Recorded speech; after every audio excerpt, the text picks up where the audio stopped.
Midday Treat with NAZ Elite, a monthly podcast in which I chat with HOKA NAZ Elite team members, and you'll get a behind-the-scenes scoop on their training, racing, and everyday lives.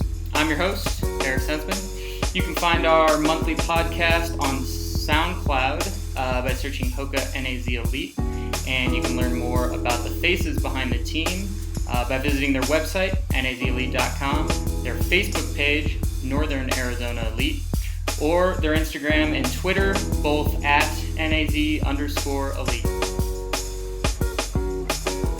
So welcome to this episode of Midday Treat with NAZ Elite. I believe this will be episode 22. We'll see when it goes live. But I am happy to welcome for the first time a new member of the NAZ Elite team.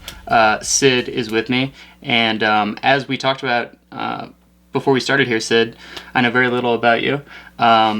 Embarrassingly, not even your last name. It's not even written on the sheet. That's okay. It's Vaughn. Vaughn, there you go. I think Ben did say your last name and I didn't catch it. So, Sid, good to have you. How you doing? Yeah, thanks for having me, man. Good, how are you? Good. Doing well. Excited to get you going here. You are one of 4 new members to the team this year, which is exciting. So, we'll go back even further than just getting on the team. Way back. So you grew up in Louisiana. Yep, yeah, originally from Baton Rouge, and then I went to high school in Augusta, Georgia, and then college at the University of Georgia. Okay. So did you end up going to Augusta for like competitive reasons? Or? No, my mom moved for work, and so I moved with her. Cool. And what was the scene like in high school in terms of the running scene and the competition? Yeah, I mean, Georgia was pretty solid, but it had a few top guys, but wasn't anything, too crazy on a national level. I'd say it's definitely gotten better since I graduated. But, I wasn't amazing or anything. I was a 920, 419 guy out of high school. Okay. But you won a state title. I did, yeah. 2 mile, my 920. Your 920 did? Yep, okay. Yeah. Was that a competitive, was it close? Yeah, it was. I think the guy who got second was 1 second behind me or something. Okay. So it came down to the last lap. There was 3 of us, so. Okay, very cool.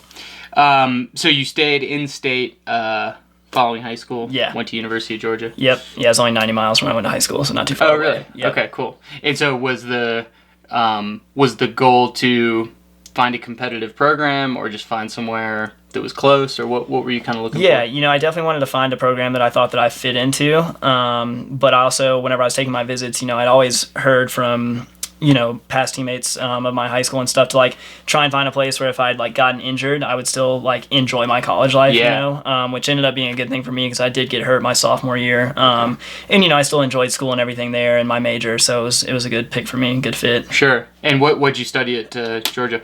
So I got my business degree. I was a consumer economics major. Okay. All right.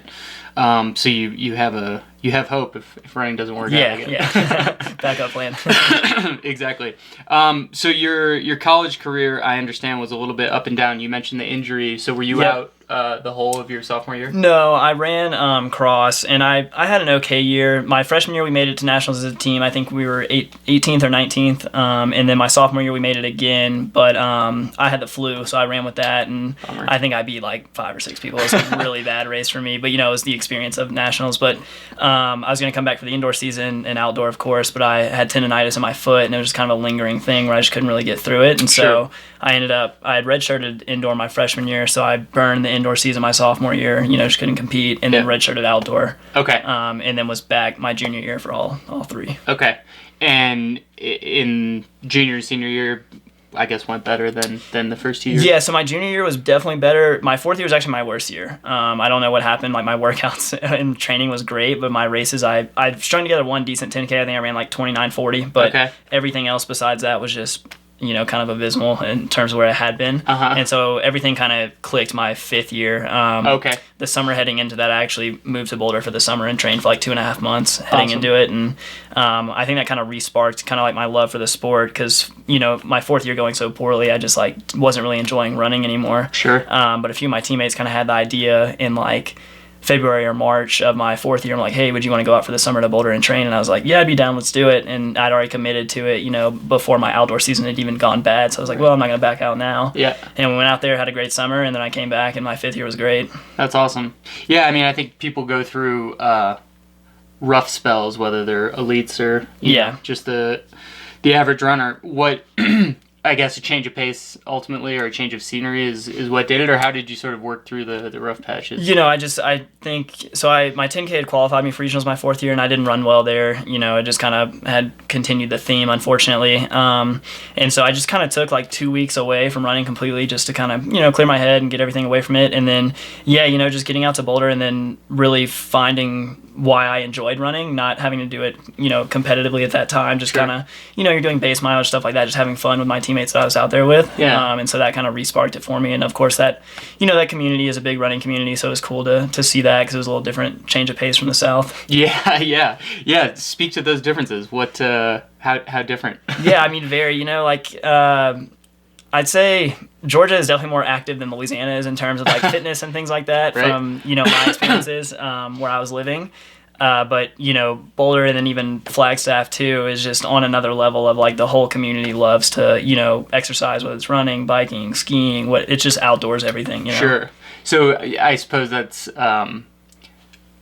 much more motivating to be in an environment. Definitely, it makes it more fun just because everyone's kind of doing the same thing you are. Right. You're not like the anomaly out there. Yeah, right, exactly. How do you, I bet you got some stories about like running some country roads in Georgia. Oh, yeah, stuff thrown at me, all kind of things. Is that right? Oh, yeah. Of course. Oh, man. It's yeah. What was lives up to it. What was the worst such incident? Were you ever like actually struck by something? No, actually I have a funny story. I was running, this actually wasn't in Georgia or Louisiana, I was in Florida for the summer, or for like a week in the summer, visiting one of my friends who ran for University of Florida, and we were just on like a 4-mile shakeout run in the afternoon, and this truck like threw an orange at us, but he missed. And so it like went by, but it was like really close to hitting us, and it, made me pretty mad. So I pick up the orange, and the guy gets stopped at a light, and I just like, as hard as I could, crow hopped into it, and just slammed it right into the side of his door. And so he kind of chased us for a little while, and that was, a good time. But that was probably the closest I ever came to actually getting hit by something. Right. I briefly lived actually in Florida for 6 months, and I would go. Well, it's super hot. Yeah, right? Of course. Yeah, like yeah, pretty much so all the time. hot. And I on multiple occasions would end up in an orange grove, like grabbing an orange because I was like suffering really badly. Oh yeah, the humidity's terrible, man. Yeah. Do you find that because you grew up running in that heat and humidity, that you do well with it? Yeah, I prefer not necessarily like racing in the heat, but that's definitely been the biggest change with having lived in Boulder and then now here in Flagstaff. Is it just so consistently cold all the time? Right. Has been hard. So it's definitely still tough to race in the heat, but it's probably not as bad for me as people who have lived in cooler environments, less humid places. Sure.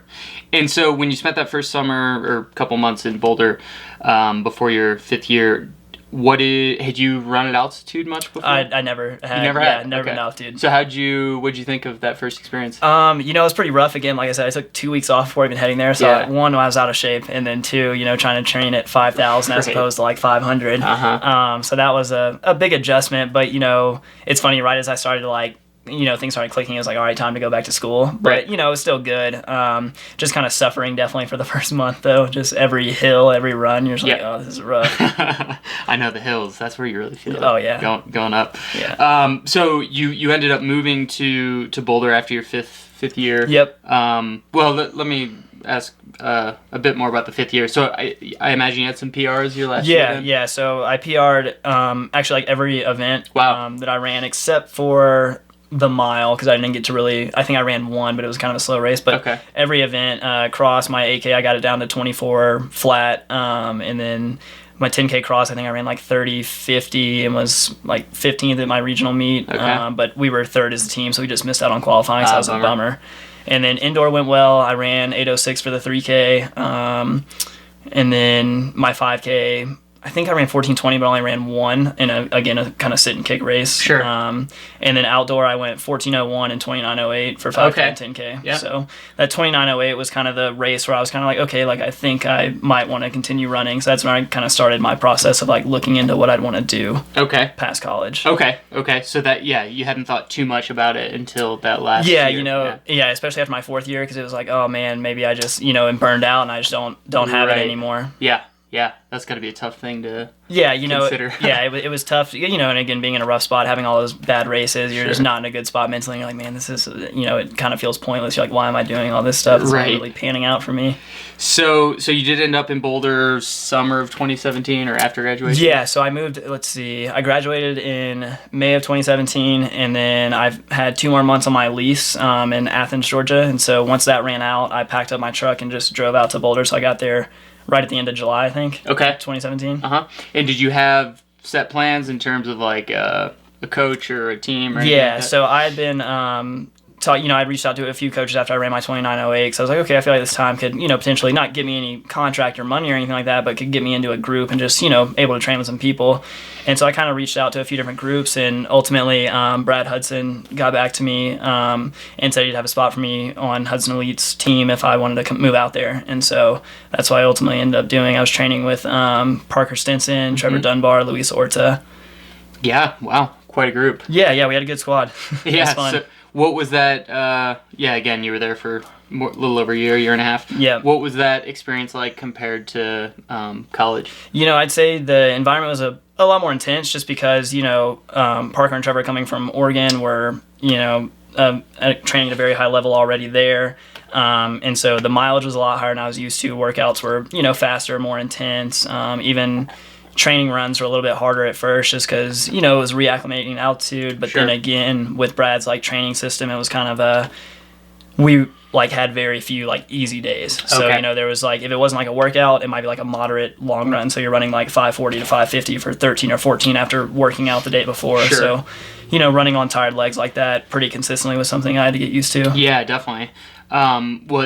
It paid off based on some races last year. Yeah. I ended up getting some PRs. Yeah. So what was before we get into those races last year, what was, in terms of volume, you mentioned an increase. How big was that increase? So in the summer heading into my 5th year, I think I hit 93 miles, the most I'd ever run in a week. And then once Brad didn't jump me up to anything crazy right away, but, I was running consistently 100 to 105 for that, the end of the fall / beginning of the spring of 2018. Okay. Yeah. And then, so I've got 3 results to look at from last year. You PR'd in the 10K, 28:32. Yep. So that's a significant jump. I'll just run through them. We can talk a little more.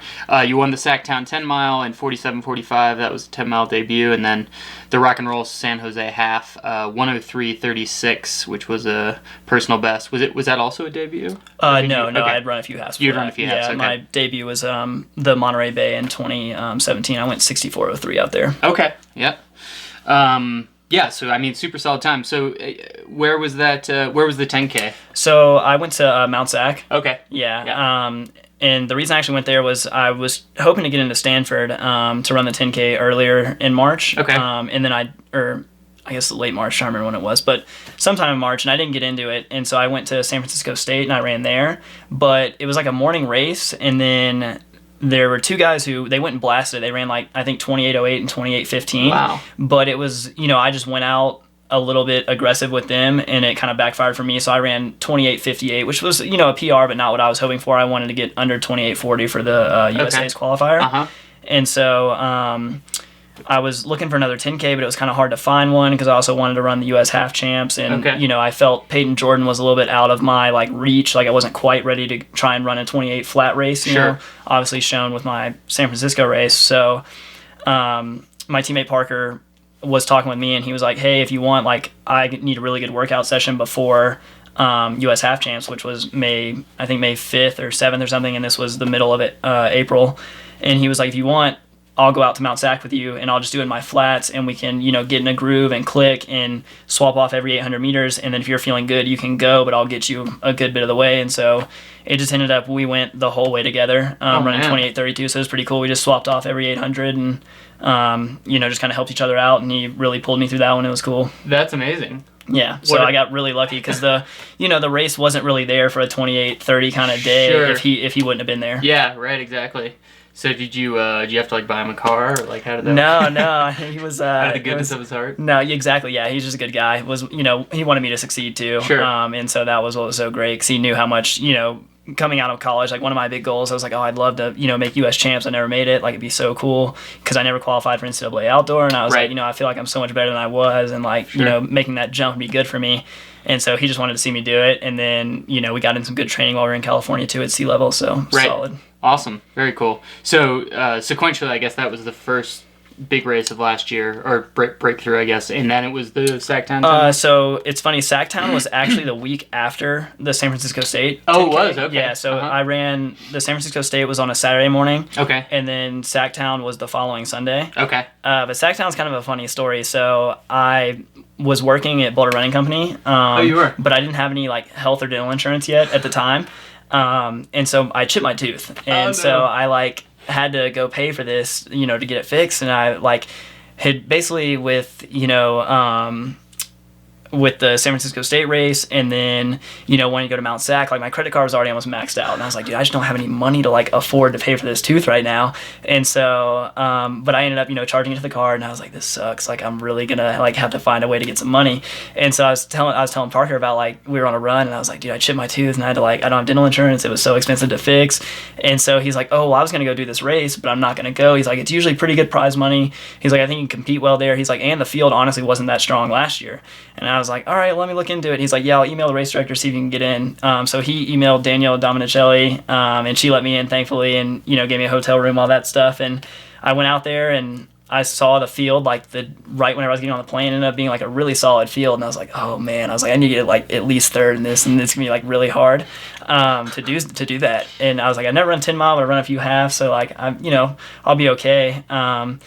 But yeah, so I got on the starting line, and I was like, you know what, man? I was like, worst comes to worst, I'm just going to go out here. This field's really good. It's kind of an opportunity for me to show myself against these guys. And I just kind of went out there and just tried to run. It was probably the most aggressive I've ever run, just because I was throwing in all these surges, and then I'd come back to the group and then throw in another one kind of the whole way until about 9 miles when it finally broke open. But yeah, originally just went to go get some prize money for my tooth, and then ended up having a great race, and it kind of sparked the whole, me getting set up with Josh Cox and, kind of getting my name out there. Sure. And so when you say it broke open at mile 9, that's kind of when no one came back again? Yeah, so okay. At mile 8, it was still... it was Nico Montanez from Mammoth Track Club and Matt Lano. Yep. And so it was 3 of us all running together at mile 8. And Nico tried to throw in another move, and I was like, all right, I'm going to cover this because, I've been going so hard. I'm like, I didn't come all this way for nothing. So I cover it, and then that kind of broke Matt a little bit. And then I threw in one more at 8.5, and that just kind of did it. And I just kept my foot on the gas the whole way. I think it, it was only 9 seconds or 10 seconds, something like that. So it wasn't that big, but I was just hammering the whole way. Right. Man, that's awesome. What a story. So... yeah, for all those out there who are looking for a breakthrough, just chip your tooth, get in some debt, and it'll fuel you. That's cool. And then I guess, the Rock and Roll San Jose half would have been, was that? That was October. That was October. That's what I thought. Okay, yeah, same day as Chicago. Same day as Chicago, got it. And your 1:03:36 there, was that...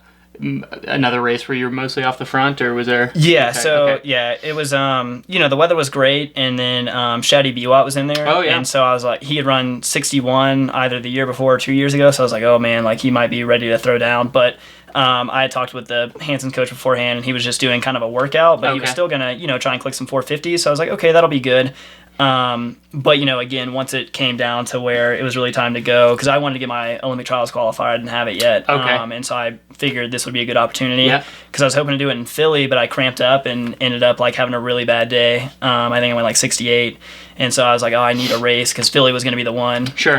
But it wasn't my day, and so I think I ran with Shadi for probably 7 or 8 miles, and then the last 5 or 6 were alone. Okay. So that must have been, certainly mentally a good boost going into CIM. Well, you had 2 months later, but probably feeling some confidence going into that debut marathon. Yeah, I was feeling really good, especially because, I was doing pretty high mileage at that point. I think because you didn't taper for San Jose. Yeah, right. San Jose was 2 weeks later than Philly was, and I think I did 105 and 110, heading into it. So, I wasn't fresh, but my legs are feeling good because I'd been doing really good workouts and I was confident in my training. Right. But yeah, it ended up being weird, I was hoping to do Monterey Bay as my tune-up going into CIM, but it got canceled with the California fires for the air quality. So so that ended up being my last race before. Was San Jose the same weekend as Monterey? No, it was about a month earlier. Oh, it was a month earlier. Yeah. I see. Okay. Yep. So I was hoping to race, one more half before heading into the debut marathon. And what did you end up doing instead of Monterey? So since it was so close to CIM, I didn't end up doing anything. Okay. And I thought about, I know Kellen Taylor, for example, she was at Monterey and she flew to Rock and Roll Vegas. Yep. And I was thinking about doing it, but I just I don't usually race or feel too well coming straight off the plane. Sure. And so, it was my plane was going to land a few hours before the race, and it might have been okay, but I just didn't feel it was going to be worth it for me to fly there and then try and do it. I was like, well, Monterey's canceled, I'll get in a good I ended up doing a 30K tempo the following Tuesday instead, a hard effort instead of doing a race. Sure. Well, you're still new to the NAZ Elite team, but you've probably been here long enough to learn that Kellen's not really human. No, she's a beast, especially, the running and in the weight room. She's a monster. It's crazy. She is. It's especially impressive. I'm so new to the weight room stuff, and so I'm just seeing what she's doing. I'm just like, oh my gosh, please don't look at me while I'm over here. You've got the kid weights going. Yeah, exactly. Yeah. I got the dumbbell. She's over here with the barbell, loaded up. Right. All right, cool. You'll get there. One day. So CIM, of course, the debut back in December didn't go obviously quite to plan. You ended up running 2:21. Yep. Yeah, I had a good 22 miles, and then I got a pretty nasty side stitch and kind of jogged it in. Unfortunately, it was definitely a deflating day. Sure.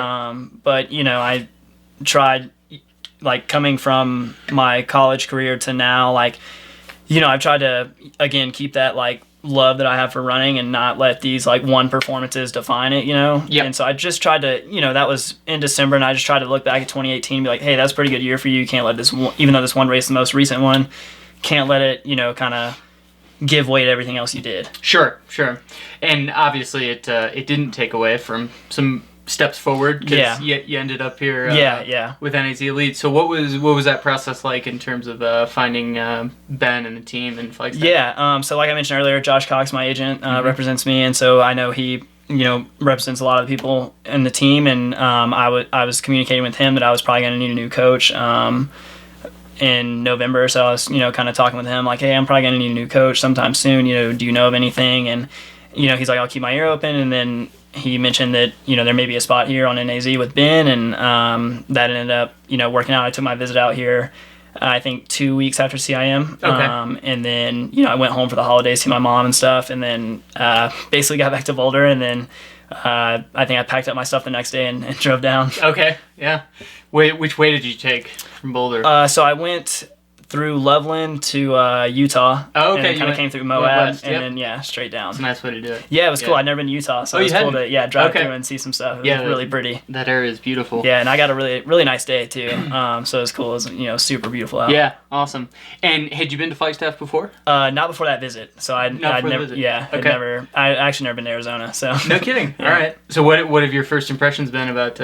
7,000 feet is definitely a big change, but no, it's kind of cool. It's it's similar to Boulder with the weather, except slightly colder. It's if it's not snowing, it's very sunny, which is nice. But yeah, definitely colder.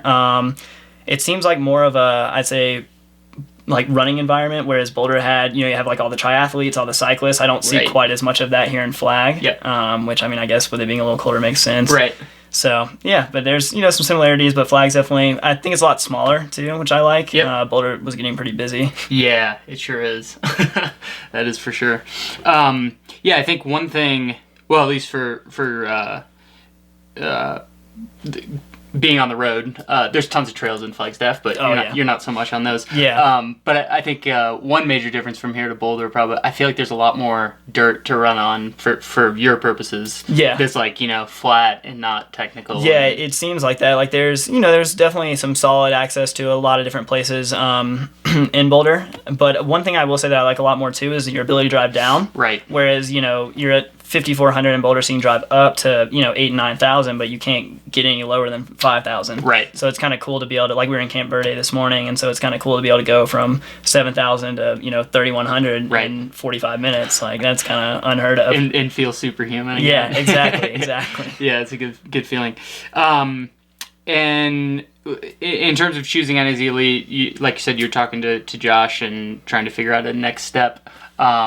Were there other possibilities, and like this just felt like the best fit, or was it what I guess drew you to NAZ Elite in particular? Yeah, so whenever I was talking to Josh, this was kind of one of the first thing to come up of like, hey, this is going to be an option potentially for you. Like we'll see if you fit with the team and everything. Yeah. And once I heard that, like after I took my visit and everything, I told Josh, I was like, hey man, like I'm really committed to this. And for me being a younger guy, especially when it comes to marathon distance, it's good with such veterans in the sport, Sure. to learn from and get to train with every day. I felt like for me there really couldn't be a better place for me to train. Yeah. And a better team to be on. Sure. Have you ever been, now the similarities aren't overly striking, but have you ever been confused for Scott Fauble? I have not. Just seeing you here with the haircut, it looks a little similar. Yeah, I think so. Yeah, I haven't. But you have to tell maybe, me I said maybe that. if I get down to 212 one day, people might. That's right. Well, maybe looks are like the first step, and then that'll come. Okay, so you have been here a couple months. You're on the team. You're getting into the swing of things. What are you looking forward to? What's on the horizon for you? Yeah, so I'm going to be racing at US Cross in I think like a week and a half. 10 days, yeah. Yeah, so that one it'll be fun. My fitness won't quite be top tier, but it's February and Sure. It'll be fun. Ben's definitely been with me into shape with the workouts, and the guys too. Right. Training with them has been helping, and running at 7,000 feet, of course. Yep. But yeah, and then definitely gonna do at least one, if not two halves, come later in the spring. Still figuring out which one's there, and then gonna run USA's for track again. Gonna go back out to the 10K. Okay. And then probably, I imagine some other tune-up track races too. But Sure. haven't really nailed down anything specific besides US Cross. Right. And I know, with US Cross, I know Kia's running. Yep.